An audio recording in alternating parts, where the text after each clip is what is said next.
ರಾಷ್ಟ್ರೀಯ ಕಾನೂನು ಸೇವೆಗಳ ಪ್ರಾಧಿಕಾರ ಮತ್ತು ರಾಜ್ಯ ಕಾನೂನು ಸೇವೆಗಳ ಪ್ರಾಧಿಕಾರ ನಿರ್ದೇಶದಂತೆ ಜುಲೈ 11 ರಂದು ಹಮ್ಮಿಕೊಳ್ಳಲಾದ ರಾಷ್ಟ್ರೀಯ ಲೋಕ ಅದಾಲತ್ನಲ್ಲಿ ಜಿಲ್ಲೆಯಾದ್ಯಂತ ಒಟ್ಟು 74,000 ಪ್ರಕರಣಗಳನ್ನು ಇತ್ಯರ್ಥಪಡಿಸಿ 43 ಕೋಟಿ ಪರಿಹಾರವನ್ನು ಕಕ್ಷಿದಾರರಿಗೆ ಒದಗಿಸಲಾಗಿದೆ ಎಂದು ಪ್ರಧಾನ ಜಿಲ್ಲಾ ಸತ್ರ ನ್ಯಾಯಾಧೀಶರು ಹಾಗೂ ಜಿಲ್ಲಾ ಕಾನೂನು ಸೇವೆಗಳ ಪ್ರಾಧಿಕಾರದ ಅಧ್ಯಕ್ಷರು ಎಸ್.ಬಿ. ರಹಮಾನ್ ಹಾಗೂ ಹಿರಿಯ ಸಿವಿಲ್ ನ್ಯಾಯಾಧೀಶರು ಹಾಗೂ ಜಿಲ್ಲಾ ಕಾನೂನು ಸೇವೆಗಳ ಪ್ರಾಧಿಕಾರದ ಸದಸ್ಯ ಕಾರ್ಯದರ್ಶಿ ರಾಘವೇಂದ್ರ ಉಪಾಧ್ಯ ಹೇಳಿದರು. ಬೀದರ್ ನಗರದ ಜಿಲ್ಲಾ ಕಾನೂನು ಸೇವೆಗಳ ಪ್ರಾಧಿಕಾರ ಕಚೇರಿ ಸಭಾಂಗಣದಲ್ಲಿ ಮಂಗಳವಾರ ಕರೆದ ಜಂಟಿ ಪತ್ರಿಕಾಗೋಷ್ಠಿ ನಡೆಸಿ ಅವರು ಮಾಹಿತಿ ಹಂಚಿಕೊಂಡರು. ಜಿಲ್ಲೆಯ ಎಲ್ಲಾ ನ್ಯಾಯಾಲಯದಲ್ಲಿ ಬಾಕಿ ಇರುವ 9,416 ಪ್ರಕರಣಗಳನ್ನು ಹಾಗೂ 64,640 ವ್ಯಾಜ್ಯಪೂರ್ವ ಪ್ರಕರಣಗಳನ್ನು ಇತ್ಯರ್ಥಪಡಿಸಿ ಕಕ್ಷಿದಾರರಿಗೆ ಪರಿಹಾರ ಒದಗಿಸಲಾಗಿದೆ. ಜೊತೆಗೆ 10 ಹಿರಿಯ ನಾಗರಿಕರ ಪ್ರಕರಣಗಳನ್ನು ಬಗೆಹರಿಸಲಾಗಿದೆ. ಪ್ರಧಾನ ಜಿಲ್ಲಾ ಮತ್ತು ಸತ್ರ ನ್ಯಾಯಾಧೀಶರ ನ್ಯಾಯಾಲಯದಲ್ಲಿ 92 ಲಕ್ಷದ 1 ಪ್ರಕರಣಗಳನ್ನು ಇತ್ಯರ್ಥಪಡಿಸಲಾಗಿದೆ ಎಂದು ತಿಳಿಸಿದರು. ಈ ಲೋಕ ಅದಾಲತ್ನಲ್ಲಿ 8 ವೈವಾಹಿಕ ವ್ಯಾಜ್ಯಗಳನ್ನು ಬಗೆಹರಿಸಿ ರಾಜಿ ಸಂಧಾನದ ಮೂಲಕ ಜೋಡಿಗಳನ್ನು ಒಂದು ಮಾಡಲಾಗಿದೆ. ಔರಾದ್ 3, ಹುಮನಾಬಾದ 3, ಬಸವಕಲ್ಯಾಣ 1 ಹಾಗೂ ಬೀದರ 1 ಪ್ರಕರಣ ಸೇರಿವೆ ಎಂದು ಹೇಳಿದರು. ಇದೇ ಜುಲೈ 18 ರಂದು ಎನ್ಐ ಆಕ್ಟ್ ಪ್ರಕರಣಗಳ ವಿಶೇಷ ಲೋಕ ಅದಾಲತ್ ಹಮ್ಮಿಕೊಳ್ಳಲಾಗಿದೆ. ಆದ್ದರಿಂದ ಹೆಚ್ಚಿನ ಸಂಖ್ಯೆಯಲ್ಲಿ ಜನರು ಭಾಗವಹಿಸಿ ಇದರ ಲಾಭ ಪಡೆಯಬೇಕು ಎಂದರು. ನಮಗೆಲ್ಲ ಗೊತ್ತಿರುವ ಹಾಗೆ ಮೊನ್ನೆ ಶನಿವಾರ ಅಂದರೆ 11/7/2026 ನಾವು ರಾಷ್ಟ್ರೀಯ ಲೋಕ ಅದಾಲತನ್ನು ನಮ್ಮ ನ್ಯಾಯಾಲಯದಲ್ಲಿ ಅಂದರೆ ಒಟ್ಟಾರೆ ಇಡೀ ಜಿಲ್ಲೆಯಲ್ಲಿ ಮಾಡಿದ್ವಿ. ಅದರಲ್ಲಿ ಈ ಬಾರಿಯ ಲೋಕ ಅದಾಲತ್ನಲ್ಲಿ ಒಟ್ಟು 74,056 ಪ್ರಕರಣಗಳು ಇತ್ಯರ್ಥಗೊಂಡಿವೆ. ಅದರಲ್ಲಿ ನಮ್ಮ ನ್ಯಾಯಾಲಯದಲ್ಲಿ ಪೆಂಡಿಂಗ್ ಇದ್ದಂಥ ಪ್ರಕರಣಗಳು 9,416 ಮತ್ತು ಇನ್ನುಳಿದಂತೆ ಪ್ರೀ ಲಿಟಿಗೇಷನ್ ಅಂದರೆ ವ್ಯಾಜ್ಯ ಪೂರ್ವ ಪ್ರಕರಣಗಳು ಯಾವ ನ್ಯಾಯಾಲಯಕ್ಕೆ ಬರ್ಬೋದಾದಂಥ ಪ್ರಕರಣಗಳಿದ್ವೋ ಅಂತಹ ಪ್ರಕರಣಗಳನ್ನು ಕೂಡ ಇತ್ಯರ್ಥಪಡಿಸಲಾಗಿದೆ. ಇದರಲ್ಲಿ ಒಟ್ಟು ಕಕ್ಷಿದಾರರಿಗೆ ಪರಿಹಾರದ ಮೊತ್ತ 43,28,36,872 ರೂಪಾಯಿ ಪರಿಹಾರ ಸಿಕ್ಕಿದೆ.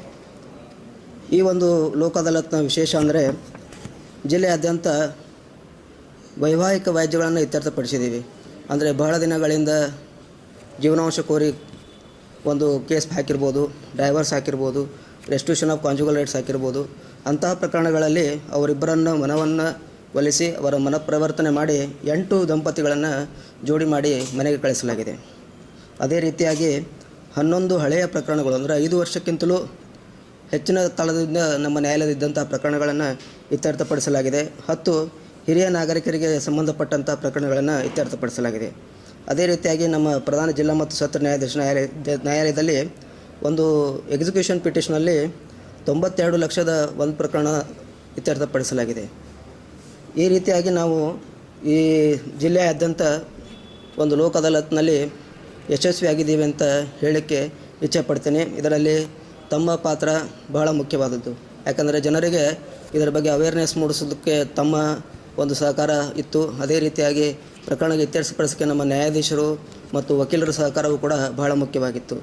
ಇದೇ ರೀತಿಯಾಗಿ ನಾವು ಇದೇ ತಿಂಗಳಿನಲ್ಲಿ ಅಂದರೆ ಬರುವ ಶನಿವಾರ 18/7/2026 ಎನ್ಐ ಆ್ಯಕ್ಟ್ಗೆ ಸಂಬಂಧಪಟ್ಟಂತಹ ಪ್ರಕರಣಗಳನ್ನು ಲೋಕ ಅದಾಲತ್ನಲ್ಲಿ ರಾಜಿ ಮಾಡಿಸುವ ಮೂಲಕ ಇತ್ಯರ್ಥಪಡಿಸಲಿಕ್ಕೆ ನಾವು ಮತ್ತೊಂದು ಒಂದು ಕಾರ್ಯಕ್ರಮವನ್ನು ಹಮ್ಮಿಕೊಂಡಿದ್ದೇವೆ. ಅದರ ಬಗ್ಗೆಯೂ ಕೂಡ ತಾವು ಹೆಚ್ಚಿನ ಪ್ರಚಾರವನ್ನು ಕೊಟ್ಟು ಅದನ್ನು ಕೂಡ ಯಶಸ್ವಿಗೊಳಿಸಲಿಕ್ಕೆ ಸಹಕಾರ ಮಾಡ್ತೀರಂತ ನಾನು ಹೇಳಿ ಒಂದೆರಡು ಮಾತುಗಳನ್ನು. ಇನ್ನು ನ್ಯಾಯಾಲಯಗಳಲ್ಲಿ ಪೆಂಡಿಂಗ್ ಇರುವಂಥ ಪ್ರಕರಣಗಳು ಆದಷ್ಟು ಶೀಘ್ರವಾಗಿ ಇತ್ಯರ್ಥಗೊಳ್ಳಬೇಕು. ಜನರಿಗೆ ನೆಮ್ಮದಿಯ ಜೀವನ ಕೊಡಬೇಕನ್ನೋದೇ ಈ ಲೋಕ ಅದಾಲತ್ನ ಉದ್ದೇಶ. ನಿಮಗೆಲ್ಲರಿಗೂ ಗೊತ್ತಿದೆ, ಸಾಮಾನ್ಯವಾಗಿ ನಮ್ಮ ಇಂಥ ಲೋಕ ಅದಾಲತ್ ರಾಷ್ಟ್ರೀಯ ಲೋಕ ಅದಾಲತ್ಗಳಲ್ಲಿ ನಾವು ಕೇವಲ ಪೆಂಡಿಂಗ್ ಇರುವಂಥ ಪ್ರಕರಣಗಳಲ್ಲೇ ಅಲ್ಲ, ವ್ಯಾಜ್ಯಪೂರ್ವ ಪ್ರಕರಣ ಅಂತ ನಮ್ಮ ಸ್ನೇಹಿತರು ಹೇಳಿದ್ರು. ಏನಂತಂದರೆ ಇನ್ನೇನು ಅಂಥ ಪ್ರಕರಣಗಳು ನ್ಯಾಯಾಲಯಕ್ಕೆ ಬರುವ ತಯಾರಿಲಿರ್ತವೆ, ಅಂಥ ಪ್ರಕರಣಗಳಿಗೂ ಆದ್ಯತೆ ಕೊಟ್ಟಿದ್ದೀವಿ. ಆದ್ಯತೆ ಕೊಟ್ಟು ಸಾಕಷ್ಟು ಸಂಖ್ಯೆಯಲ್ಲಿ ಅಂಥ ಪ್ರಕರಣಗಳನ್ನು ಇತ್ಯರ್ಥ ಮಾಡಿದ್ದೀವಿ. ನಿಮಗೆಲ್ಲರಿಗೂ ಗೊತ್ತಿದೆ, ಎಲ್ಲ ನ್ಯಾಯಾಲಯಗಳಲ್ಲಿ ಈ ಪ್ರಮುಖವಾಗಿ ನಮ್ಮ JMFC ನಿಮ್ಗೆ ಗೊತ್ತು, ಜುಡಿಷಿಯಲ್ ಮ್ಯಾಜಿಸ್ಟ್ರೇಟ್ ಫಸ್ಟ್ ಕ್ಲಾಸ್ ಅಥವಾ ಸಿವಿಲ್ ನ್ಯಾಯಾಲಯ. ಯಾಕಂದರೆ ಪ್ರಥಮ ಹಂತದ ನ್ಯಾಯಾಲಯಗಳಲ್ಲಿ ಹೆಚ್ಚಿನ ಪ್ರಕರಣಗಳು ಇರುವಂತಹದ್ದು ಈ ಚೆಕ್ ಬೌನ್ಸ್ ಪ್ರಕರಣಗಳು. ನಿಮಗೆಲ್ಲರಿಗೂ ಗೊತ್ತಿದೆ, ಚೆಕ್ ಬೌನ್ಸ್ ಪ್ರಕರಣಗಳು ಬಹಳಷ್ಟು ಪ್ರಕರಣಗಳು ಅಪ್ ಟು ಸುಪ್ರೀಂ ಕೋರ್ಟೆಲ್ಲ ಹೋಗಿದ್ದಾವೆ. ಅದೇ ರೀತಿ ನಮ್ಮ ಸ್ನೇಹಿತರು ಹೇಳೋದು 18ನೇ ತಾರೀಕು NIAಗೋಸ್ಕರ ಸ್ಪೆಷಲ್ ಲೋಕ ಅದಾಲತ್ ಮಾಡ್ತಾಯಿದ್ವಿ. ನಿಮಗೆಲ್ಲರಿಗೂ ಗೊತ್ತಿದೆ, ಎಲ್ಲರಿಗೂ ಸಣ್ಣ ಪುಟ್ಟ ತೊಂದರೆಗಳಿರ್ತವೆ, ಸಾಲ ತೊಗೊಂಡಿರ್ತಾರೆ ಅಥವಾ ಬೇರೆ ಫ್ರೆಂಡ್ಸ್ಗೆ ಸಾಲ ಕೊಡಿಸಿರ್ತಾರೆ, ಅವ್ರು ಕೊಡಲಿಲ್ಲ ಅಂದರೆ ಇವ್ರು ಚೆಕ್ ಕೊಟ್ಟಿರ್ತಾರೆ. ಇಂತಹ ಸಂದರ್ಭಗಳಲ್ಲಿ NIA ಕೇಸ್ಗಳು ರಿಜಿಸ್ಟರ್ ಆಗಿರ್ತವೆ. ಇದು ನಾವು ಮನಸ್ಸು ಮಾಡಿದ್ರೆ ಭಾಳ ಸಣ್ಣ ಪುಟ್ಟ ಪ್ರಕರಣ. ಅದು ಮನಸ್ಸು ಮಾಡಲಿಲ್ಲ ಅಂದರೆ ಏನಾಗುತ್ತಂತಂದರೆ ನಿಮ್ಗೆ ಹೇಳಿದ ಪ್ರಕಾರ ಸುಪ್ರೀಂ ಕೋರ್ಟ್ವರೆಗೂ ಹೋಗ್ತದೆ. ಆ ಕಾರಣದಿಂದ ನೀವು ದಯಮಾಡಿ 18ನೇ ತಾರೀಕು ಏನು NIA ಗೆ ವಿಶೇಷವಾದ ಲೋಕ ಅದಾಲತ್ ನಾವು ಹಮ್ಮಿಕೊಂಡಿದ್ದೀವಿ, ಸಾಕಷ್ಟು ಪ್ರಚಾರ ಕೊಡಬೇಕು.